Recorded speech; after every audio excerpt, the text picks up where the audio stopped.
Ok, bienvenue à tous et bienvenue sur le podcast Sport Santé Nutrition. Je m'appelle Médéric, je suis coach sportif et tous les dimanches je t'enseigne la remise en forme et comment atteindre au plus vite tes objectifs. Alors aujourd'hui on va parler gainage, on va parler des 3 types de gainage qui existent et que tu ne connais d'ailleurs sûrement pas, au moins pour 2 d'entre eux. Donc voilà, j'espère que cet épisode va te plaire parce que voilà, il existe 3 types de gainage que tu savais peut-être pas et ces types de gainage vont être en fonction de tes objectifs. Tu devras adapter ton gainage à tes objectifs. Avant toute chose, j'aimerais éclaircir un petit point. Je suis totalement contre les crunchs. Les crunchs, c'est l'exercice de base, un peu l'exercice roi selon certains gourous du fitness et de la musculation pour développer les abdominaux. Et moi, en tant que coach et surtout coach santé, parce que moi, je ne peux pas concevoir le sport sans concevoir la santé qu'il y a derrière le sport. Et je suis totalement contre les crunchs parce que tout simplement, ça va mettre énormément de pression au niveau des organes de par la flexion du buste et du coup ça va mettre énormément aussi de pression sur le périnée. Donc ça va avoir des répercussions graves sur la santé. Donc ça va faire beaucoup plus de mal que de bien. Donc voilà, ça va mettre des pressions sur le périnée, notamment pour les femmes qui ont eu un enfant. Ça va, leur périnée est déjà un peu endommagé. Donc ça va rajouter de la pression sur le périnée. Donc voilà, donc si c'était une femme que tu as déjà eu des enfants, si tu ne veux pas porter des couches à vie en faisant ce type d'exercice qui va te contribuer à justement avoir des problèmes de santé, ne fais pas de crunch parce que c'est contre-productif comme exercice. En plus de ça, ça peut aller encore plus loin que des petits agréments, si je peux dire, de la vie quotidienne. Ça peut aller jusqu'à des descentes d'organes. Donc là, c'est autre chose, c'est encore beaucoup plus grave. Donc, ne fais pas cet exercice de crunch. Même si on voit beaucoup de gens le faire, c'est pas du tout un bon exercice. J'en ai déjà parlé dans mon premier podcast sur le ventre plat. Si ça t'intéresse, va le voir en complément de cet épisode. Tu apprendras aussi plein de choses sur le périnée, sur les crunchs, sur les abdominaux, comment avoir des abdominaux. En plus, cet exercice de crunch, il te permettra même pas d'avoir un ventre plat parce que énormément de gens font cet exercice d'abdominaux pour travailler leurs abdominaux et dans le but d'avoir un ventre plat et de voir un peu les tablettes de chocolat et le six-pack. Ça s'obtient pas du tout comme ça. Les tablettes de chocolat, c'est dans l'assiette, c'est avec une nutrition intelligente, une alimentation intelligente que tu arriveras à voir tes abdominaux. Donc, ne fais pas cet exercice-là. Et pour ce qui est du ventre plat, ça s'obtient avec le gainage. Et ça tombe bien parce que c'est l'épisode d'aujourd'hui sur le gainage. Donc, tu vas apprendre aussi comment avoir un ventre plat, mais ça va aller beaucoup plus loin que ça. Et voilà, j'ai déjà dit dans mon premier podcast justement sur le ventre plat, mais je casse un dernier mythe de la fitness que tu as peut-être encore, mais il est physiologiquement impossible de localiser une perte de gras. Donc, si tu fais des crunchs, pour en revenir sur les crunchs, tu as autant de chances de perdre ta graisse au niveau du ventre qu'au niveau des cuisses ou au niveau du menton ou au niveau, des bras. Donc, les crunchs, ça ne sert à rien. Ok, sauf dans des cas bien précis comme les sportifs de combat, etc. Mais je rentrerai pas dans le détail sur cet épisode-là. Donc voilà, les crunchs, c'est un très mauvais exercice pour renforcer ses abdominaux.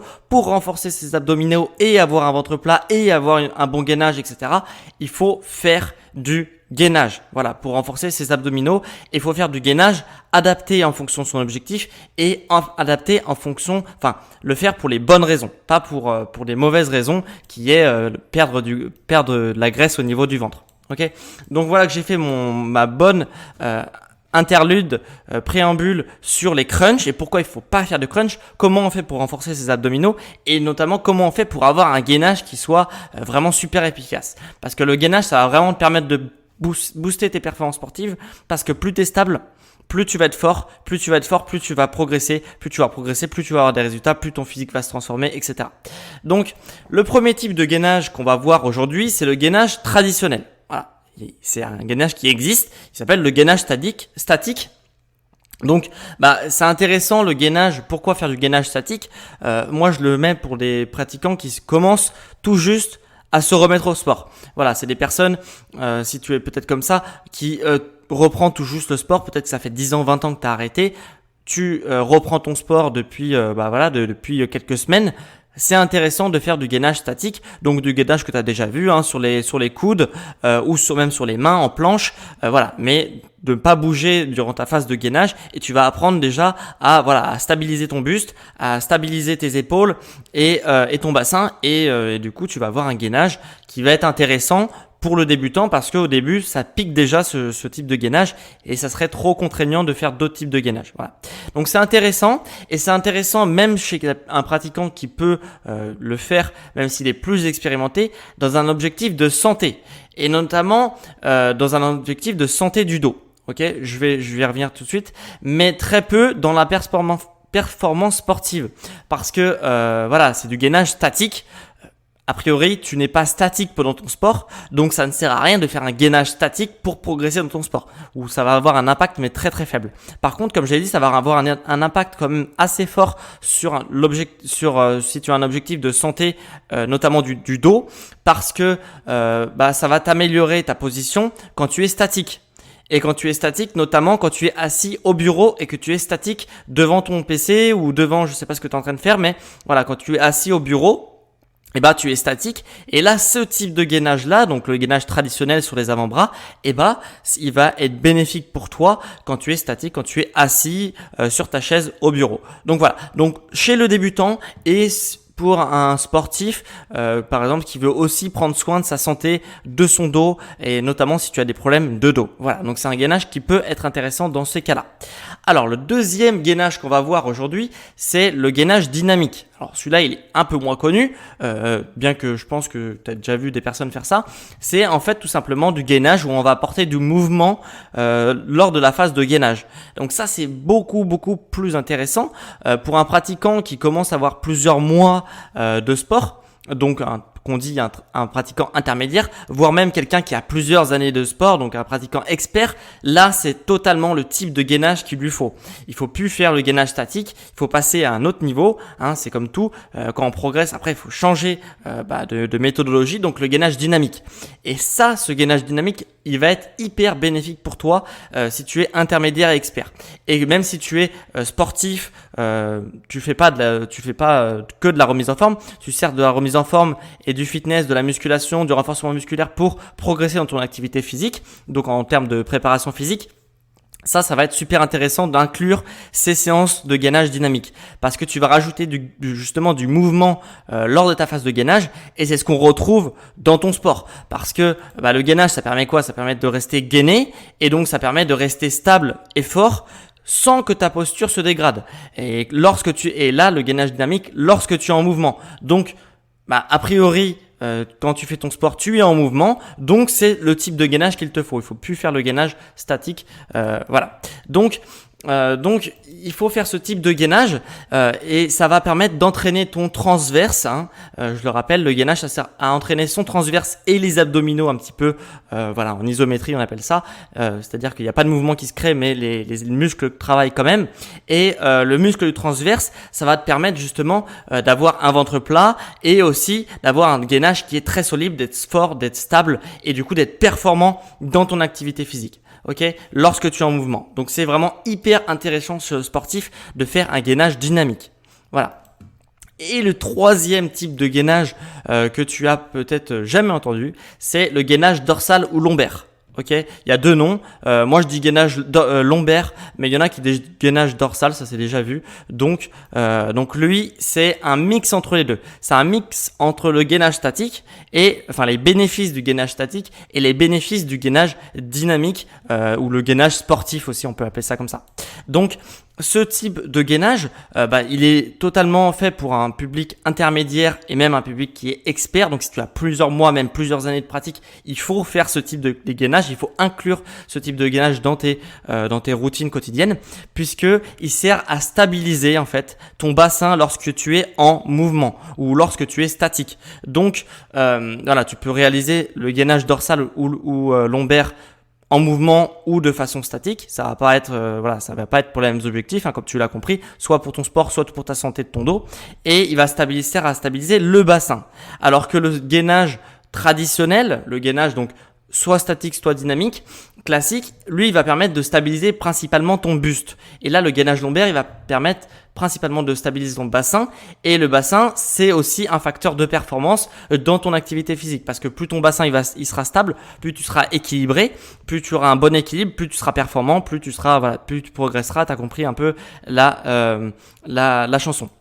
Donc, hyper intéressant le gainage lombaire ou le gainage dorsal en fonction de comment tu l'appelles pour stabiliser ton bassin, notamment autour du carré des lombes et tous les stabilisateurs du bassin. Donc, c'est hyper intéressant. Et deuxième point positif de ce type de gainage, c'est qu'il sert également à réduire les déséquilibres de la posture sportive. Parce que le sportif, lui aussi, est soumis à des problèmes de posture.